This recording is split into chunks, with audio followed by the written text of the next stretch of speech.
Third gear तुक्के से लग रहा है या आप समझते हो कि यार आपको समझ आ गई है? तुक्का चल रहा है, ओके। लेफ्ट हाथ पे ना किसी ऐसी जगह में गाड़ी रोकना, ये साया नहीं है जैसे, ब्रेक पे आओ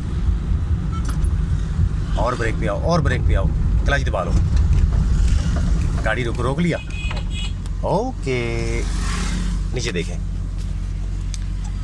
ये सेकंड है ना, ये सेकंड, ये सेकंड, यहाँ से आपने गियर निकालना है। अभी होता क्या है देखना, ये निकला, ये और ऊपर कर दो, हाथ रखो इस पे, हाथ आपने ऐसे रखा, आराम से, जोर नहीं लगाना, हाथ नरम रखो, ये देखो, ये